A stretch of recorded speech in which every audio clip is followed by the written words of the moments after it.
নয়াবাদ হিন্দু সংহতি মঞ্চের তরফ থেকে আজ পবিত্র রাখি বন্ধন উৎসব পালিত হচ্ছে নয়াবাদে।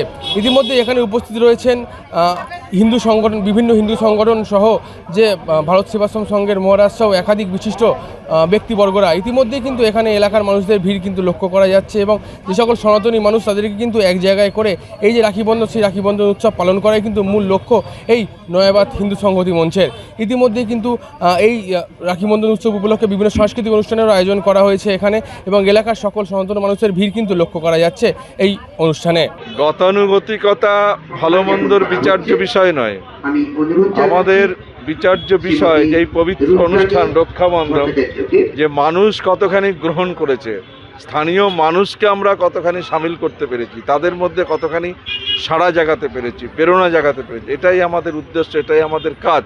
তাহলেই সম্মেলন সার্থক হবে আমি মনে করি। কেমন এখানে আপ্লুত আনন্দিত হওয়ার কিছু নেই, আমরা সমাজসেবক, সমাজের ডাকে সমাজের কাজে আমাদের যেখানে প্রয়োজন আমরা সেখানে যেতে প্রস্তুত।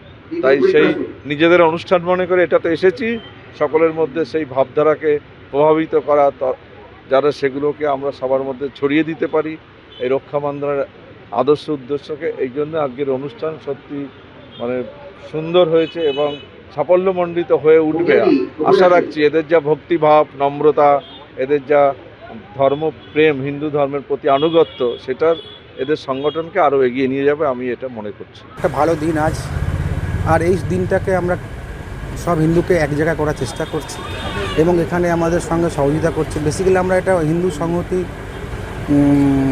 ব্যানারেই কাজটা, আমাদের অনুষ্ঠানটা হচ্ছে, কিন্তু আমাদের সঙ্গে সহযোগিতা করছেন RSS, বিশ্ব হিন্দু পরিষদ, আমাদের ভারত সেবাশ্রম, মতুয়া মিশন, সবাই আমার একত্রিত হয়ে হিন্দুকে জাগ্রত করা, একত্রিত করা, এইটাই আমাদের মেন কাজ, মেন চেষ্টা।